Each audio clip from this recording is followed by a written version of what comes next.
Survive the night. Survive the night. Oh God!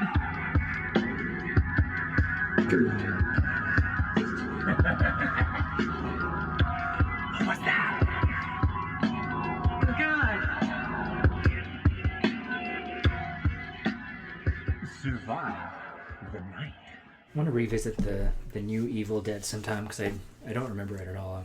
I watched it with you, I'm pretty sure. But... Awesome. Mm-hmm. It's so good. I saw that in theaters.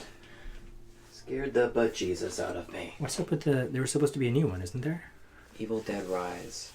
Is that more of like a reboot? It's in the same universe as like the Bruce Campbell ones. Oh, But really? it's going to be different because he's not in it. He's not in it, but it'll be taking place like... Because, boy, was he ever adamant about not doing this anymore. like, just because Ash vs. Evil Dead got canceled, and like there's so many more stories for it to tell. That was one of the few shows that, like you showed me, Andy, that I actually was like, holy shit, this is awesome. Yeah. It sucks that those shows like that get canceled so quickly.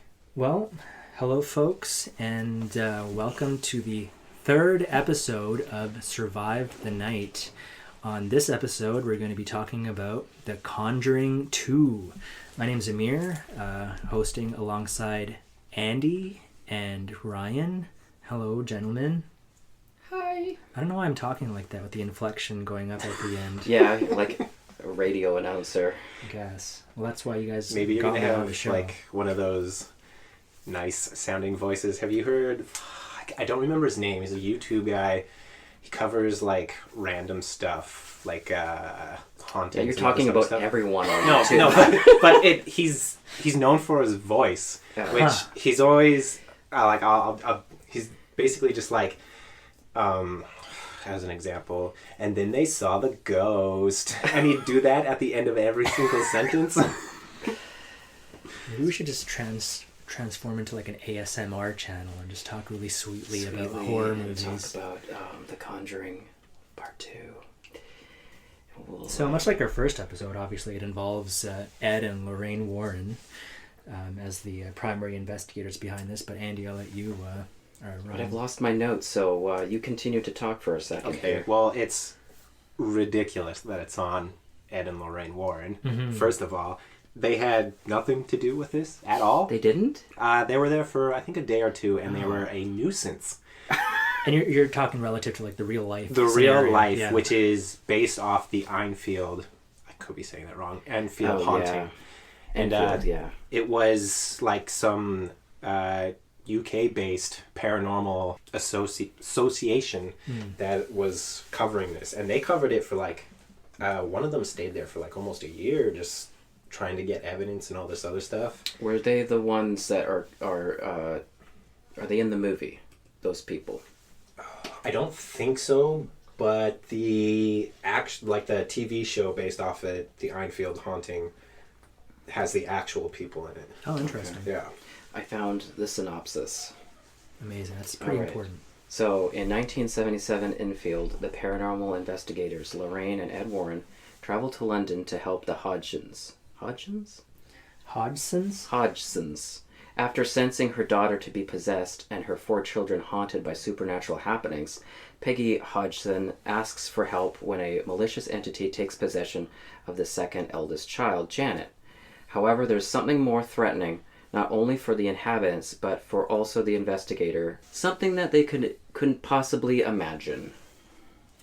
I don't know why that is written like that, but that's what we have. So, basically, the story, like you said, revolves around the Hodgsons. And again, like, I saw this movie in theaters. With you. Did we see it together? Yeah, I'm okay. sure we did. There we go. Anyways, blew my mind. It was so good. Yeah. Easily, like, the best horror movie I had seen in a very long time. The scene in the Warren's house when Lorraine confronts the nun coming out of the picture scared the hell out of Yeah, me. I remember. It's a bit further down the line, But we will talk about It's that. so frustrating.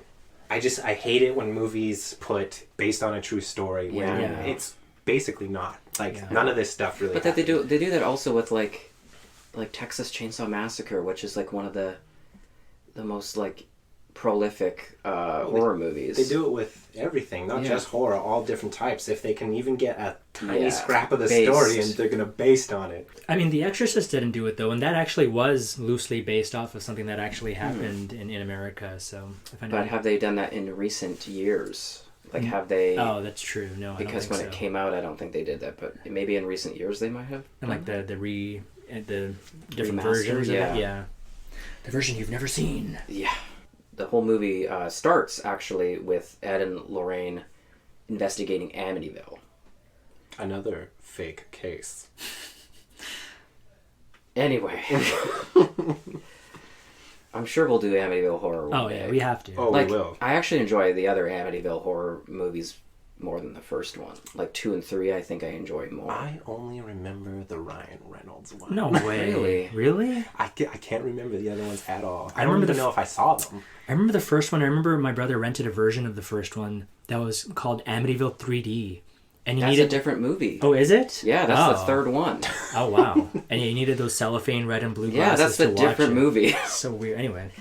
So you haven't even seen the original. No, I've seen the original Oh, too. okay. I just don't remember the third one, obviously. I feel like this movie is very confusing. Anyway, so they're investigating Amityville. Lorraine inhabits the body of the killer in Amityville. And like this is the first time where she actually sees the nun. Is through this vision. She's lured into the basement by these ghost children, I'm guessing, that are haunting Amityville, like the house. And yeah, that's when she sees the nun for the first time. And then she witnesses Ed's death. Yeah, the nun was, to me, is getting there to be an iconic character now. Oh, for sure. Agreed. Absolutely terrifying. Although the Nun movie, Yeah. not so great. That's one of my biggest issues with the Conjuring franchises. They've spawned these various spin-offs that aren't done by James Wan. To be fair, excuse me, the second Annabelle movie, Annabelle Creation, I think it was. I actually really enjoyed that movie. It was really good. I didn't even know there were 2 Annabelle movies. There's 3. Holy cow. Yeah. Okay, I might be talking about the third one. I don't know which one I've seen. There's but it was Annabelle, and then Annabelle Comes Home, Yeah. and Annabelle good. Creation. Okay, I've seen the third one then. Okay, so I've seen all of them, and I like all of them. Oh, okay. I think the first one actually gives me a lot of... Like, it doesn't get good reviews, and it's not considered a good movie, but it gives me Rosemary's Baby vibes in a lot of how it's presented, and I don't know, I thought it was very creepy. I guess we can't really position ourselves as a medium and what we would do in certain situations when we're, Conjuring spirits. conjuring spirits, but I think it would be like what I said on our first episode with the first Conjuring, how like if you were haunted constantly, you just get used to it. I feel like yeah. as a medium, at some point, Yeah, I you just have- be like, okay, we get it.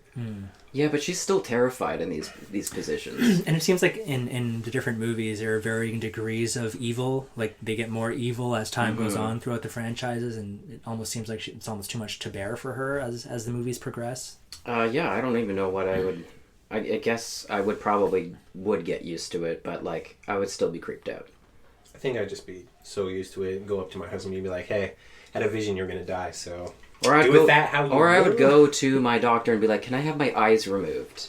Can I get these out?" Is it the first time she sees Ed dying? I feel like Yes. doesn't that happen in the third one as well? Doesn't matter. It doesn't matter. So after all this stuff, it goes into the actual family that's being haunted or possessed. And Janet and her sisters play with a Ouija board, which starts everything in horror movies. Yeah, it's a great idea. Which, allegedly, that is what happened. That is what happened. Yeah, allegedly. It was like Pictionary that started it. It was actually, like, Guess Who? Have you guys ever played around with the Ouija board? No. Nope. Never will. For these reasons, and yeah. For me, it's not even the movies. I actually have a family friend who, basically my brother's wife's cousin played with a Ouija board, and I've heard stories from her and my brother that her life just got completely fucked up. And some of the stuff he told me that I wish I remembered vividly is just fucking. See, that's why we don't play with it. I actually suggested that we bring a Ouija board into the recording room, and Andy and Ryan immediately were like, no. Yeah, no, there's too many rules. Yeah. I don't like it. There's too many rules. It freaks me out. There's rules? You have to say goodbye. You have to be polite. All this other You have to stuff. give a kiss on the cheek.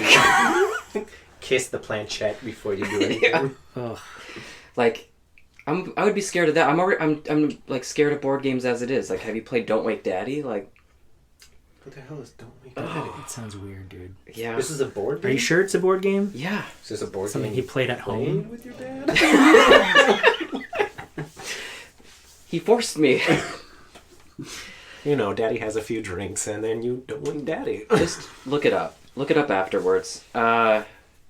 Anyway, so yeah, they use the Ouija board, and then that starts everything. Her sister, who she shares a room with, starts speaking like the character, like the ghost that is haunting this place. Which sister? I don't know. Her name is Janet. Oh, Janet is the one that Janet gets is the possessed. one. Yeah. Most of the haunting on record has to do mainly with her. Yeah, she's the one that's getting possessed, and the spirit, which is later to be revealed as Bill Wilkins, is talking through her. If we can find it, we should post it on our socials, because there is a clip of him talking through her, like the real Janet Hodgson. Like during the investigation? And it is terrifying to hear that coming out of a little girl. What do you think of we Americans? Do you like us?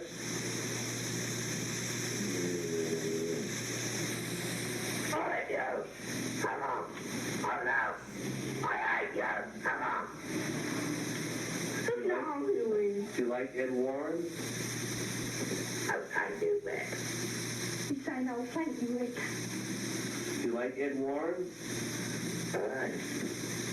Oh, Ricky. I don't know it. Terrifying. There's one really good subtle scare that I liked in this movie. It's when she's starting to get like sort of possessed, and she's like the family's starting to see and hear things. But like when she goes downstairs to check on something, you can see the silhouette of Bill sitting in his chair while she walks up the stairs. That chair is so fucking creepy. Yeah, like you don't even see him. You just see this dark mass sitting in his chair, and you're like, oh, there's someone there. Got anything on that? Not really anything on that. It's mostly, like I said, it was mostly to do with Janet, the one daughter. Mm-hmm. The person who was researching it the most was named Maurice Gross. I believe he's in the movie. Is he? Yeah, I think he's the guy that you notice him right away because he's got these really thick glasses and... He was the main one for this, and he stayed with him for like somewhere around like a year, researching, recording all this stuff, and got to know the family quite a bit. Like you notice while watching the movie that the family is they love each other, Mm-hmm. and they actually would do anything for each other, which you don't see in a lot of horror movies. Like you don't actually think that they're a family, but you think that they're a family in this one. Just like the interactions with I don't know the kids. The brother's name is Billy, and he starts noticing strange things too throughout the night.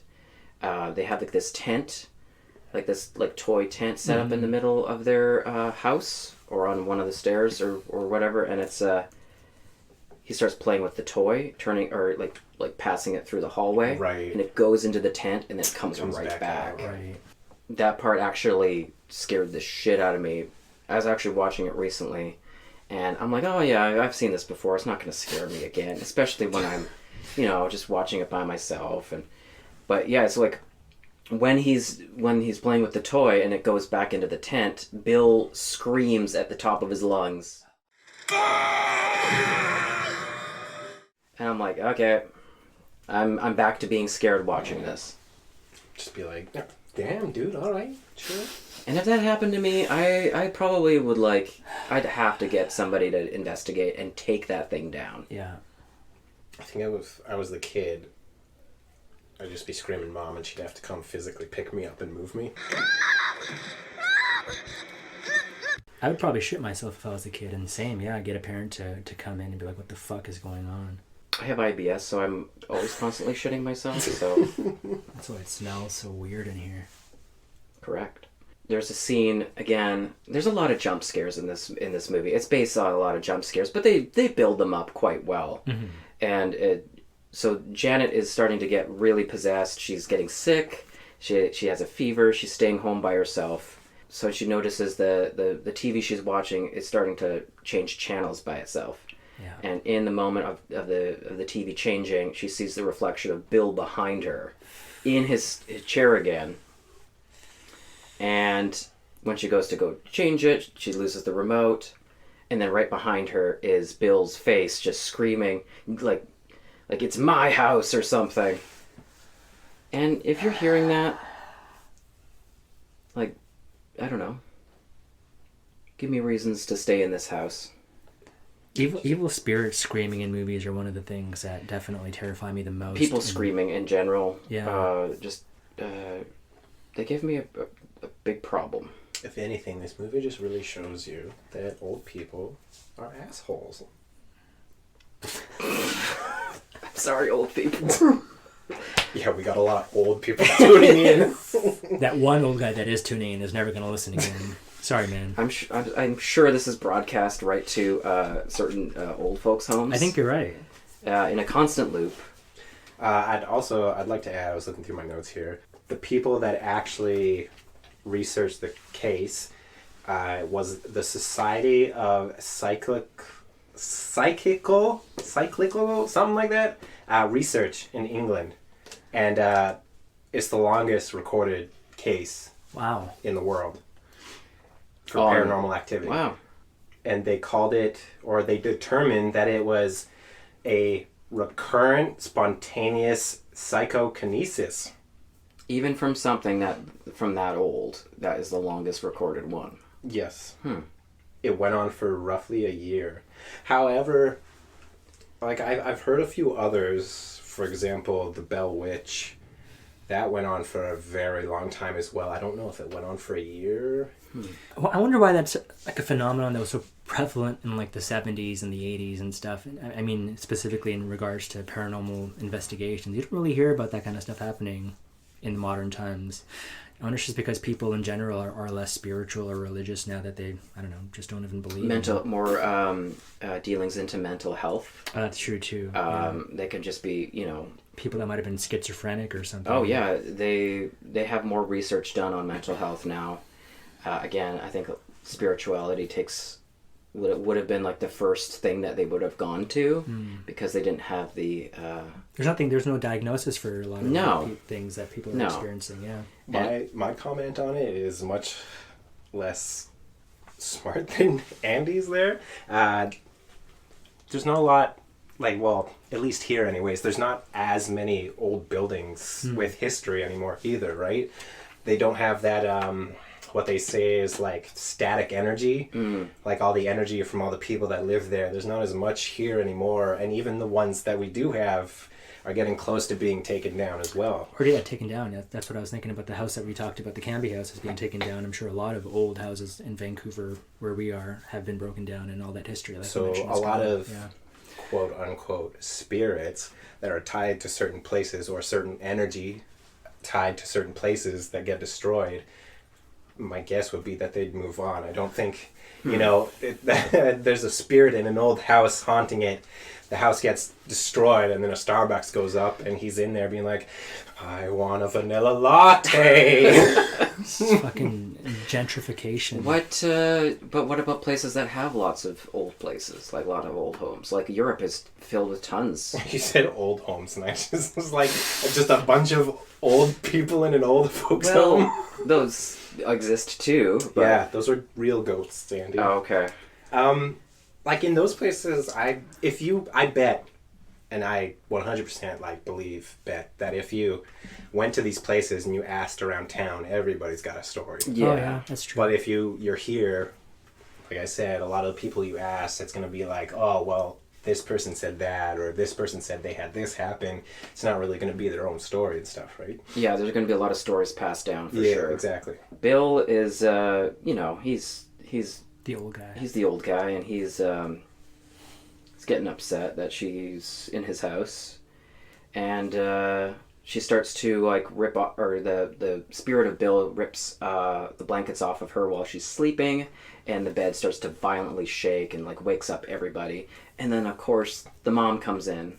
We have to say that the mom is it's just the mom. She's a single mother. She obviously doesn't believe that these things are happening, and then sees the Ouija board under the bed and is like, "This is why you're thinking this is happening." To be fair, though, like, that would be a standard adult Oh, response. for sure. Yeah. And this is the part where I like in the movie, because that always happens in movies where like the parent or like, you know, someone paternal does not believe the child. Yeah. And then immediately the furniture flies across the room and she's like, "Holy shit, this is actually real and this is happening." You guys ever think about, like, why movies haven't used other objects as a starting of a haunting? Like, somebody's using a magic 8-ball and it starts a haunting? That could be kind of terrifying, actually. The magic 8-ball just swearing at you. Yeah, Get out of my I guess it house. just doesn't really have that same appeal, I guess. There's got to, like, when was the Ouija board made? So long ago. Maybe I that was is. listening to a podcast on the origins and stuff about it. Wait, we're on a podcast and you listen to other podcasts? I only listened to one podcast. Jesus. 1100 AD is what... See, that's definitely why it would be used, because it's so old and it's like old as time. And- That's But, like, how old... Okay, quickly look up how old the magic 8-ball is. Or, like, a primitive version of it. 1946 was when it was So invented. pretty close. oh yeah. 1100 AD, 1946, yeah. 1946, They're like- that's just after they're- World War II. There's going to be so many ghosts around. They're like so close to each other. They're like brother and sister. But interestingly, not related to anything, apparently the origins of the Ouija board in 1100 AD were in China. Surprising to me. Yeah, there's a rich, like, history of it. But the person that, what am I trying to say here? The person who made it popular, brought it into the forefront, that was only in the 90s, like early 90s. And then I think another company stole it from them. But I can't remember. I bet you exactly. anything it was Nintendo that made it. Well, Did you see Nintendo? Yeah. me and my cousins bought one, and my brothers bought one in the 90s, and it was made by Milton Bradley. Yeah. Yeah. Yeah, Just fucked. because back then they didn't have like these stupid things called patents. And, Yeah. But yeah, to go back to Nintendo, yeah, Nintendo's been around for a long time. They were a trading card company. I don't know why I'm bringing this up. Really? I wonder what cards they... That's for something else. I'll look that up on my own time. That's on Ryan's other podcast. One of the best scenes in the movie I have to talk about is the vision Lorraine sees where she's like back in her house. She's with her daughter, and then her daughter's like, "Hey, who's that?" And she points down to the hallway, and it's the nun. And then the nun walks into their study. And earlier in the movie, Ed was painting this figure. Like, it was super creepy. And you kind of wonder, or you're asking kind of like, why is Ed painting this demonic, like, picture? Like, it doesn't look like somebody who is, you know, a devout Christian or Would Catholic paint, would right. would paint. And so the nun walks into the room, and then Lorraine follows it, and then sees the painting on the wall, and then like you think it's the nun's right there, but no, it's just the painting. And then she gets locked into the room, and then it goes pitch black, and you just see the two eyes in the painting. Mm-hmm. And then she sees like a shadowy figure walk across the room into the painting. The nun's hands come out of it onto the sides, and then it runs out at her screaming. Fuck. Yeah. That messed me up so bad when I saw it. Yeah. Just about the nun herself, like, I've obviously watched a lot of horror movies in the last 20 years, but there aren't many evil characters in horror movies that have creeped me out as much as the nun. The design, the way they made it behave in the movies, just, I fucking loved the nun as much as it terrified me. Yeah, it's a great character. It's got, I don't know, it's just very simple but very creepy. I'm surprised it hasn't been done more in horror movies. Like a creepy nun, like It seems. has been in a few. Yeah, Been in quite a few. It's been in quite a few. There's even a movie called The Nun, like from years ago. it has nothing to do with the Conjuring. No. Oh, So, it probably is a character that may have been lifted at some point, but All right, so we've got a pretty major plot point here. Andy, you're Lorraine, looking tight.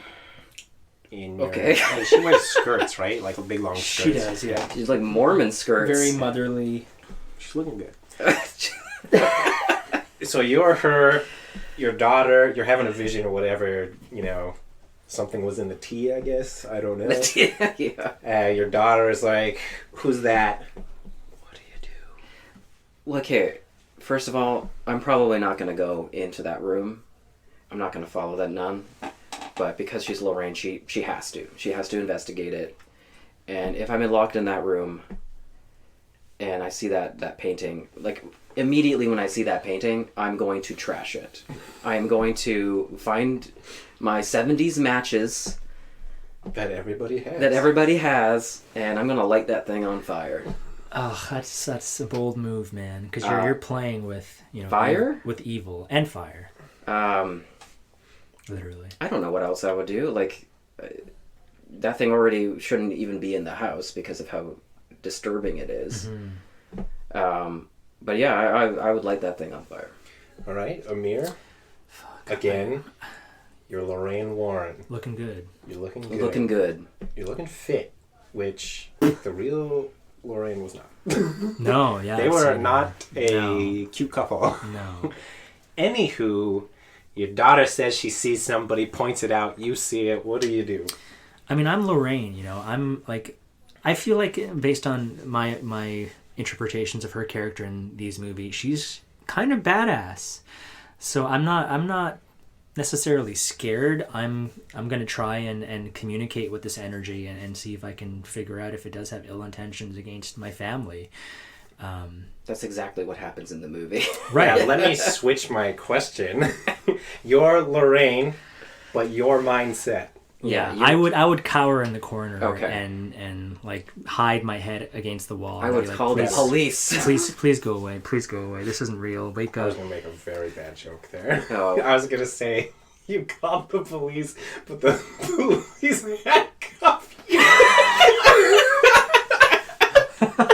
And then they start saying, like, you're wasting our time. Why are you phoning us Like, about this? No, the ghost is in there. Yeah, okay.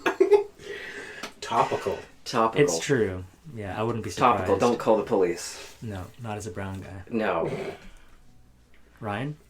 Yeah, so I'm Lorraine. Looking I'm good. looking good. Just got your eyebrows did. So my daughter points something out, and it's like, "Who's that?" I look, I see the person, go into the room. I go back to my daughter and go, "I don't know.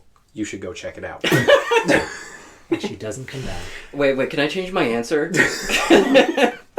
Go for it. She'd be like, okay, like she's pointing and be like, I'd say, who are you? You're not my daughter, and I'd leave and I'd never come back. But if I did somehow get into the room, I was locked in there.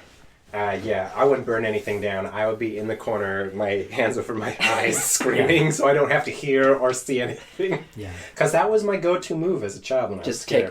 take me, Jesus. Yeah. Take the wheel. I mean, there's a lot of sharp stuff probably in this painting area. I could take one. Just Oh. Just on the note of being a kid like you and being a bitch. You're not wrong. I was a very scared child. Me So too, like- I was so scared of everything. I used to need my brother to stand outside the washroom door when I was taking a piss because I didn't want to go to the washroom alone because I was scared of what would be out there. Yeah. But he'd still fuck with me and scare me anyways like an Oh. asshole, but still. Coming for you, Justin. Everybody's brother is Justin. For a second, I was like, his brother's name's actually Justin? No one here has a brother named Justin, just to verify That we know about anyway. that we know about. My dad fucked a lot of random people. So Oh. that's okay. That's a different podcast. Make sure to tune in later. Estranged Families podcast. when you get real deep and personal into our fathers. The real horror. So we got through that. I mean, realistically, none of us are getting through that. No, none of us are getting through But it's that. also a vision, right? Yeah. So, It's a vision. I guess you're getting through it. You're getting through it, but you might have soiled pants. So while that's happening, she's having this vision. She writes down something on her Bible. It is later revealed at the end of the movie. It's the name of the demon, which is the nun, Valak. I just imagine she's writing something on her Bible. Yes. I can't think of anything funny. Like, what kind of dirty shit is going to say this time? Just says pee-pee. I was going to be like, have you It's just a- checked she your draws- car insurance lately? No, she just drew a dick on it. That'd be... It's as simple as it gets. And then it kind of cuts down to the whole, like, I'm guessing the thing that actually happened, where they interview Janet, and she's trying to get Bill to speak through her. And they have a bunch of people there, and they're recording it. And it's such a creepy part in the movie because, like, they ask, or Bill asks everyone to turn around while she's doing it. And you, in like the like past everybody, like in the vision of seeing everyone, you see Bill's face kind of form out of Janet, like out of focus, and he's screaming or whatever. It's very creepy, but it almost looks like he's like a demon himself, but you can't even really see his face. To touch on that, that was a big part for like skeptics. Many people were saying, "Oh, the daughter's just a very good ventriloquist." Yeah, was a big. and they make her drink a little bit of, or have a little bit of water in her mouth, so like so she can't be a ventriloquist or can't do the ventriloquism. I didn't even think about this before. Can we quickly look up who did the voice for Bill? what's his face? Yeah. Well, it wasn't just the voice. There was a character there too. Like, he actually did show up. Like, And was that the person who was making the voice too? yeah, I think so. Yeah. It's not really an actor that's known. He doesn't really have many credits. His name's Bob Adrian. And he's just, again, some old random, man. Some random old dude. I wonder if that's just his voice, because I know the woman that did the voice for the demon that possesses Reagan in The Exorcist. Oh, right. They had her chain smoke, drink a bunch of alcohol, Holy. scream herself raw so she could get that voice. Yeah, Mercedes And McCambridge. She was like off alcohol too. She like had completely cut it off and smoking, and she was like, I got to do all this stuff to get that voice. I think I also remember How can I reading get that job? she had some weird ability to do something with her voice too. I don't remember specifically what it was, but obviously we'll dig into that when we do The Exorcist. My dad had a good suggestion for how to get a good podcast voice, and it is to run around the block just screaming. Okay. Well, I'll do it too. I was going to say smoking, but that'll do it. I was get the cops on you, but... Yeah. Well, We don't want me. oh my god. We don't want to bring them back. So yeah, that happens. It's a very chilling moment. So at this point in the movie, they try to all leave the house. Yeah. They go to a motel. Before you get into it, sorry, I would like to say that this is the exact same thing as the first one for the question, well, why didn't they just move or Right. leave? They're very... They were very poor. Very poor. Like, Yeah. the house looked nice, quotation mark, in the movie, but this was, like, low-end, like, for poverty housing. And the movie does a good job of showcasing that this is not a well-off family Yeah. from the very start. Yeah. And they also mention in the movie that the whole thing about them, it might being a hoax, is that the mother had applied for a better housing, so they're like, oh, maybe they're just doing this for fame or Right. for fortune, or... And again, single mom, 2 kids, not an Is easy it life. 2 or 3 kids? Three kids. 3 kids. Two yeah. daughters Yeah. and a Yeah. son, I think? Yeah. So they have... oh no, they didn't go to a motel. They went to a neighbor's house. Right. Yeah. and they've taken them in, even though they don't really believe what's going on. A big part that helped out with the believability of the haunting was a lot of people outside of the home, outside of the family, experienced stuff as well. The neighbors, police. It's a block party. See, that would be a good movie. Like a whole neighborhood haunted instead of just I thought one. you meant like a spooky block party. Hey, I'd be down for that too.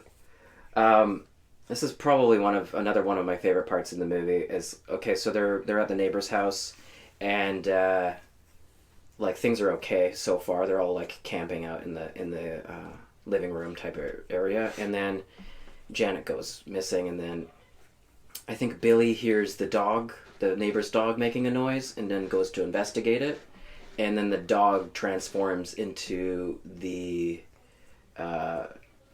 Crooked Man. Oh, fuck. The Crooked Man. Which is like a completely different entity all on its own. Mm-hmm. Who was the actor for that? Was he the one that's done a ton of... He's a contortionist. No, he's not a contortionist, but he has been in a lot of things. So he was in the first and second Wreck movies. He was in The Mummy. Wasn't he in It? He was in It. He played a hobo in It. He was Slender Man himself. Yeah, he's great. I love that guy. He was in It too as well. So yeah, he's very used to playing very weird, lanky He's not the characters. guy that did Abe Sapien, is it? No. That's a different guy? That's Doug Jones. I don't know who this actor is. What's his name? His name is Javier Botet. Oh, yeah. Oh, yeah. the one he did... I can't remember what the movie's called now. The mother from that movie? Mother? Yeah. Not Mother. Mama. Yes, yeah. he plays the Mama. Yeah. The clips of him Like floating and sinking along. Yeah. That movie's creepy. It's also directed by the same person who did the It movies. Yeah. There you go. There you go. So yeah, the Crooked Man chases Billy throughout the house, and then like he goes back and he's cowering behind the family, and then it turns out to be possessed Janet. Like it kind of transforms back into her. So what would you do in that scenario? Because seeing the Crooked Man, like, I don't know why, but like those type of like really tall, really lanky type of demon characters or monster characters just always, they spook me good. I just like picture you walking down the street and there's a very tall, lanky person. He just runs away. Hey, I'm friends with many tall and lanky people, okay? I do not judge. Yeah, the lanky horror characters, they don't scare me as much as they're just very, again, using the word unnerving. They just make my skin kind of crawl. But yeah, I would do the same thing as the previous scenario. I would just fucking cower in the corner and close my eyes and hope that this fucker just disappears. I would do exactly what the kid does in the movie, where he just runs to the family. Yeah, exactly. Because like that thing is gonna be chasing you either way. I'm gonna take someone down with me. That's what I'm trying to do. It's something about, not so much that they're lanky, but it's the way their joints are moving. Or Yeah. That like almost like pop and lock, but it's Yeah. not. Yeah. That scares the hell out of me. Yeah, that's creepy to me. It's just like what's the word? Just the very Almost spasmic. yeah. Also, just the look of the Crooked Man is very creepy. That said, what if he came out, I saw serious, and then he starts Popping popping and locking, locking. and then the kid comes back at him, Like they have a dance battle. Yeah. That'd be fucking epic. Becomes a completely different movie. The dancing. Becomes Step Up 5. So that happens. And then moving forward in the movie, I guess somewhere down the line, they're back at the house. They're trying to fix things in the house. Ed and Lorraine are trying to, help out. Which they didn't. Which they didn't. No, they were there for 2 days. Right, they didn't help out. And, sorry, not to derail you, but apparently Ed went up to one of the investigators and was like, you could make a lot of money here. He was like trying to drum stuff up. Allegedly. All of this stuff is going to be allegedly, because obviously I can't Verified. pull out the Ouija board and be like, You mean your magic 8-ball? Yeah. Bring that back. So yeah, they're trying to help out around the house. Ed is trying to help the mother fix there's a giant like water leak in the basement, like it's flooded. I don't know why they sent Ed to help. He's a plumber on the side. Just Okay. about to ask if that scene has come up yet or not, because I hate that scene so much. Like it scares you or you hate it? Well, for one thing, I can't swim. Oh, right. And I almost drowned as a child, so I have like a bit of a fear of water, and just the thought of something floating underneath that you can't see is... Yes, that is, that's, yeah. That part did get me a lot, especially when I saw it in the theaters. But you see Bill kind of like behind Ed, just creeping up, and then he looks behind, no one's there, and then the mom is like looking down, and then his face is right under the water, staring right back at her. And then he was like,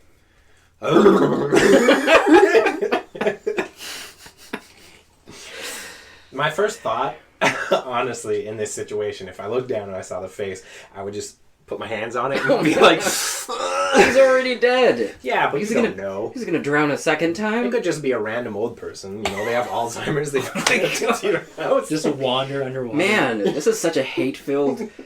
Primarily against old people. Just old people hate. I'm sorry, Papa. So I don't even know how that scene ends. Do you remember how that scene ends? I think it just goes away, and then they're like, "Oh my God!" Yeah, like- her or Ed get caught up with it, and then it just goes away after a little while. It seems like a lot of the hauntings are just nuisances. Like they're just trying to get under your skin. Mm-hmm. Catch me in my fisherman's overalls getting in there, because I'm not going to get into that water in just my regular clothes. Like some how sort of that's the first psychopath. thing you're worrying about. It's just weird. Why would he just go in his normal clothes? That's true. I mean, that happens, and then it goes back to the Janet situation where she's teleporting she's teleporting into different rooms. She's teleported into like Bill's room a few times. By this point, she teleports into the kitchen. In the movie, is there a lot of like marbles or like bouncy balls getting flown or like rolling around and stuff? I vaguely No. remember some of it happening. Didn't None of that happens. that was a big thing that was happening in the hauntings, was a lot of stuff being thrown around Oh. by nobody. because they called it a poltergeist in like the actual investigation. Yeah. wasn't Well, there's it? a lot of furniture flying. Okay. A lot of furniture, like toys turning on by itself. Yeah, but for the real one, it was more because like typically the real versions are a lot more mundane than Right. what's actually happening in the movie. So at one point, they're like the Ed and Lorraine are trying to get this info on Janet to see if she's actually possessed or she's faking it, because they need to get confirmation from the church to do an exorcism, even though in the previous movie that didn't happen. They could have just done it themselves. I also like to picture they just like corner her and they're like, hey, Did you do hey, it? this is real? You faking it? Was it the fact that they're in a different country that made that needing to be the case? No, it's Because you're just- supposed to you're no supposed- matter where you are. Yeah, but in the previous movie, they were doing it because they had to do it because it was too late. So I don't know why. They're just breaking rules all the And time. Ed is a self-proclaimed, self-taught, like, demonologist, too. Oh, he's self-taught. Yeah, Oh. like, it's just off the dome, you know? Just off the dome. A real Jim Jones. That's a deep cut for anybody. I don't even know what he's talking about. So while that is all happening, they have like cameras set up around the house to make sure things are like, they're getting hard evidence. Janet fakes like an incident of herself throwing things around the kitchen. It's caught on camera.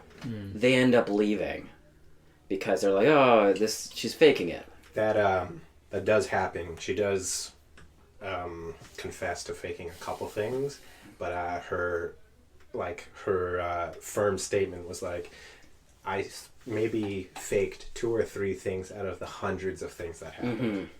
Well, the whole thing about her faking these things is because the demon that's possessing her told her to, or it would kill her family. Interesting. So Ed and Lorraine leave. They're heading back, and then Lorraine has another vision. She's having a vision of Bill in his chair, and the nun is controlling him, and it's the nun that is doing this the whole time, or Valak. And there's a good part, yeah, where the nun just you don't really expect it. You just see Bill in his chair talking, and then the hand comes and then from behind onto his shoulder, and you see the nun right behind, and she screams and has this bloody mouth. I was thinking she was doing some sweet robot moves of controlling him. Oh, back to that. Hopping and walking game. And then they kind of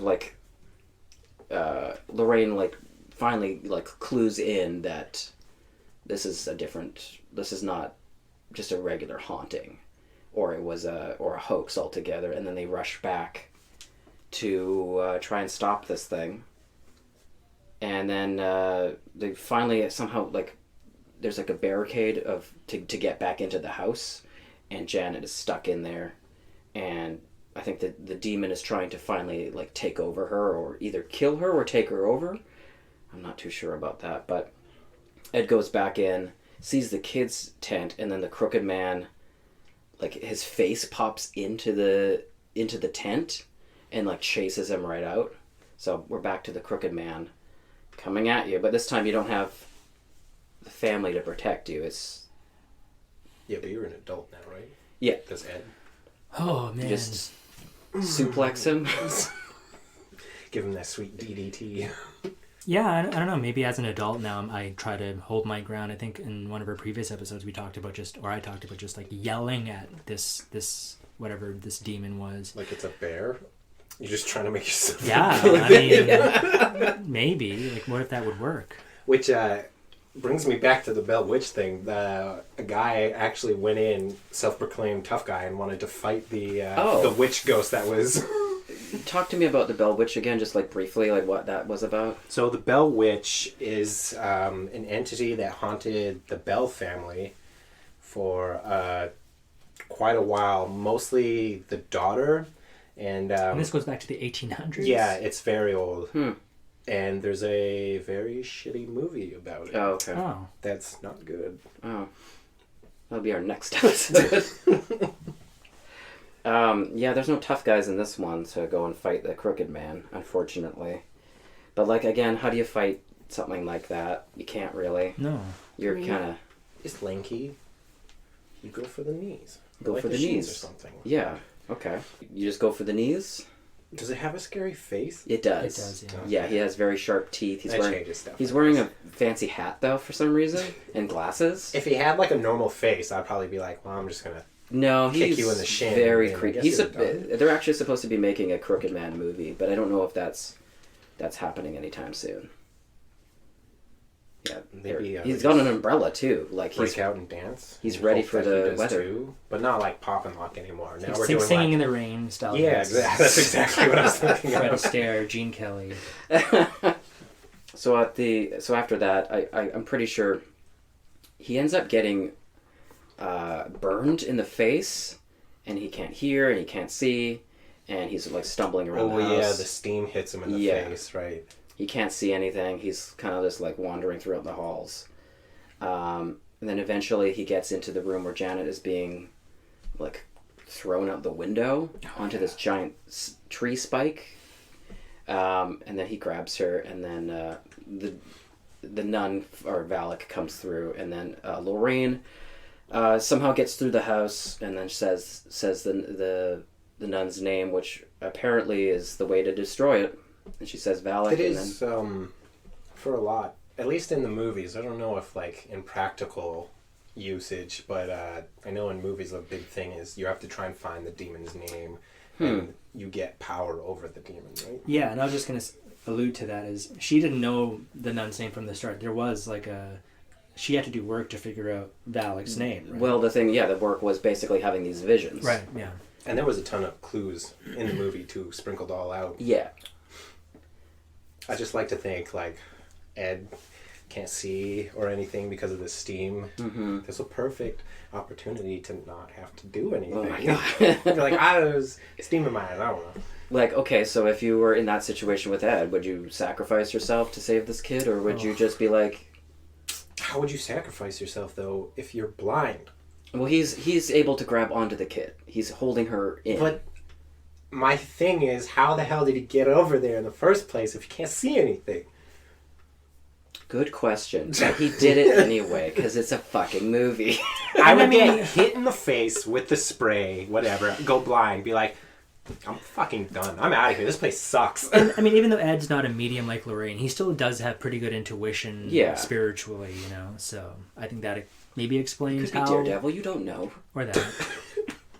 Also, sorry to sidetrack for a sec. 5 years ago, almost to the date, on October 1st, there actually was a movie called The Crooked Man released. It was a straight-to-TV movie starring Michael J. White. Weird. Yeah, and it is about some demonic creature. It doesn't quite look like the Crooked Man from Conjuring 2, but it seems like it's based on the same premise. It's like apparently it is a isn't it just a nursery rhyme type of thing? Yeah. It's based actually on a real historic figure. I forget his name, but there was a nursery rhyme about this guy that existed in one period of time. W. Bush. His name was Papa John. George Crooked. George Crooked. Yeah, George Crooked Bush. Yeah, he was a duke in. He was a douche? Duke. No. Sorry. Anyway. I'm like, you don't even know him. Sir Crooked Bush. So, again, what would you do? Say you could see, and you could, if you were going to sacrifice yourself, like, you know, throw her back in, and then you take the bullet. I would honestly probably try and help the little girl, but why am I sacrificing myself? Couldn't I just run up, grab her, and just be like... Yeah, but you're falling out already. Is that Lorraine is the one that saves both of them. And is that the way the movie kind of proposes the situation? Is that he's kind of risking his life to save the kid? Yeah. Yes, because she's been having these visions through right. of his death. And this is where it's coming to reality. Because I would basically do it, almost die, I'd come back, and then be like, Lorraine, where the fuck were you? Yeah. Blame your wife. We're getting a divorce. Yeah.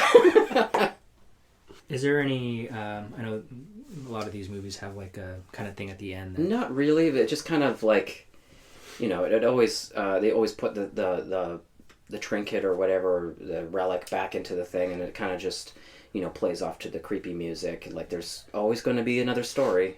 Yeah. It pans out to Annabelle, and she's like, don't forget about me!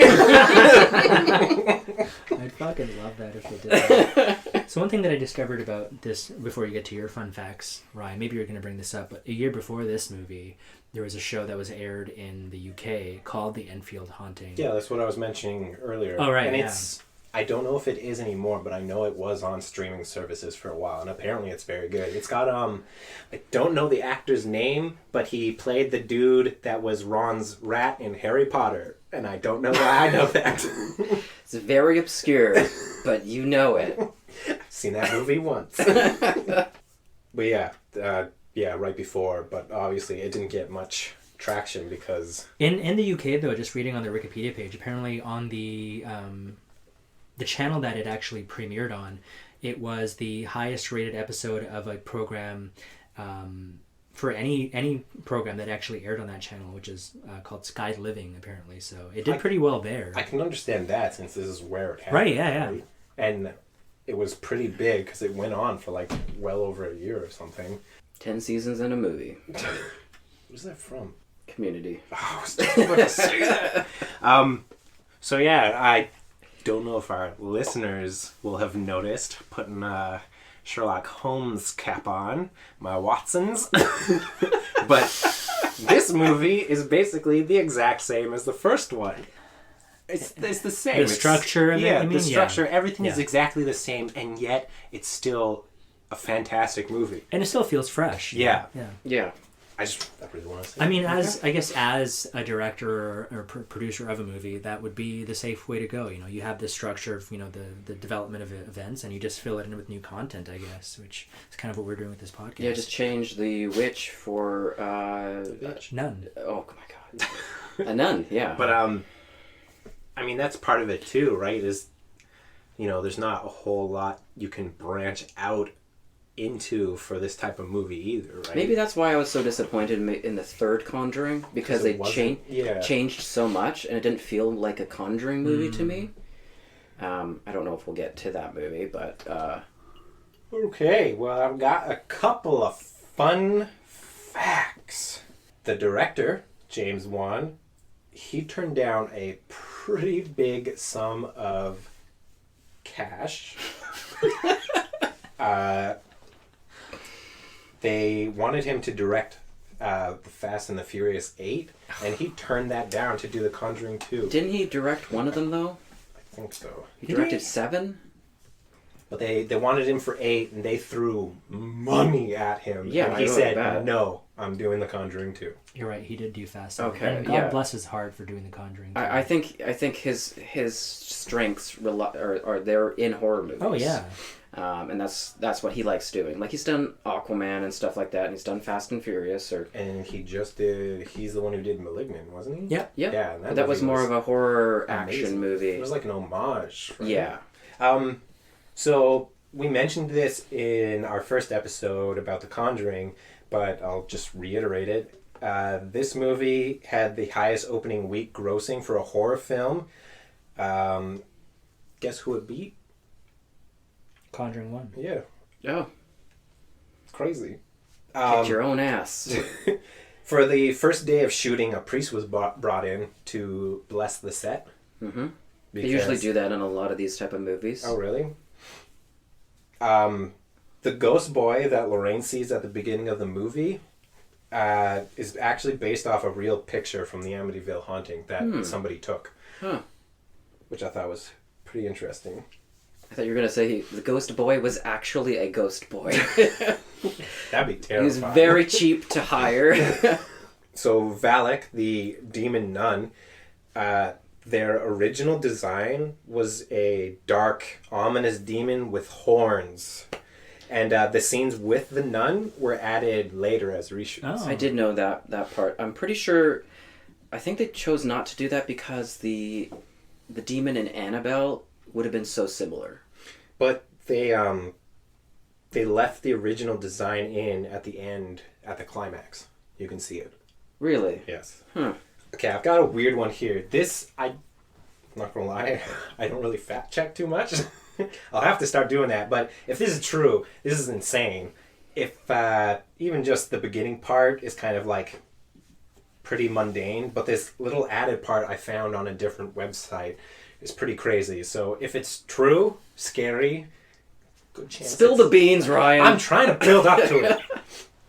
So, at a screening in India, an elderly man was complaining of chest pains and he fainted during the climax of the movie. He was declared dead on arrival at the hospital. So, it's sad, but it's not really that scary. It's not really new. Like, Okay. that's going to happen. Yeah. Again, old people, Oh my god. they don't have great health. So the part that's eerie, and again, if anybody knows any more about this, please let us know, because this is crazy if it's true. Call our hotline. Yeah. Basically, his body was supposed to be sent to a larger hospital for an autopsy to see exactly what happened.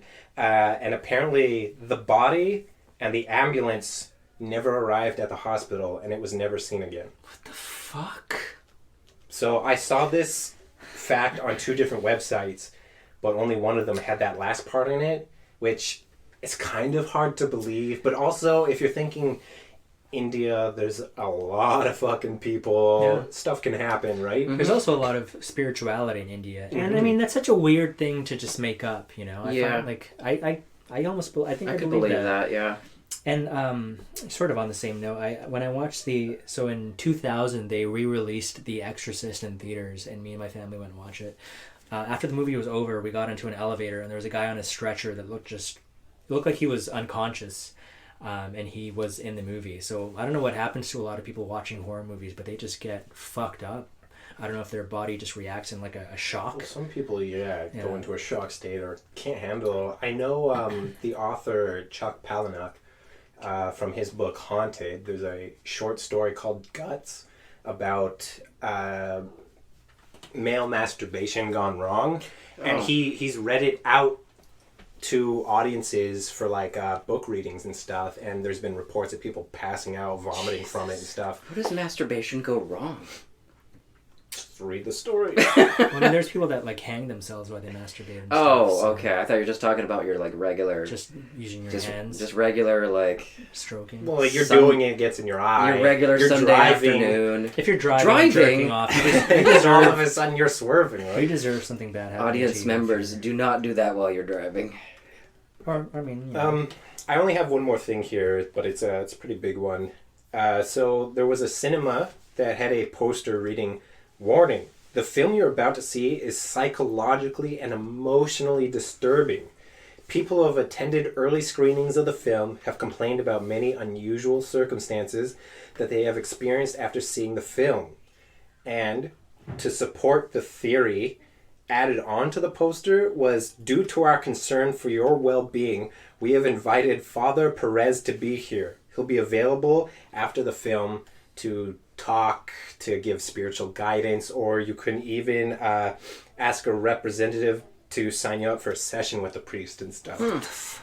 So they went much harder for the second. Clearly. I wonder if that was a liability thing. Like they were worried about people, you know, having reactions and like It taking could be. legal action against them, which is fucked. Like no filmmaker should have to deal with that if they're making a horror movie. One thing that I find interesting is there's like really early references to Valak in literature that go back to like the 1500s, which I find fascinating. I wonder where the roots of these demons, because it was apparently just based in a book or something that the demon Valak was first mentioned in like the 1500s. But I wonder where people come up with the inspirations for these demons and how they just subsist through time for hundreds of years. It's so weird. And for those that believe it, like these movies are technically giving power to these things, right? Like Pazuzu from The Exorcist, Valak. Kind of like other anytime we movies. have like Papa John's pizza, we're giving Yeah. power to Papa John. I mean, he's growing stronger every day. All right. Well, that was the Conjuring 2. Thank you so much for joining us on this episode of Survive the Night. My name is Ryan. I'm hosting with...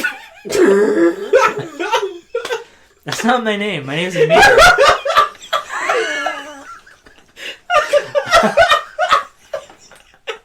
I thought that was a bit!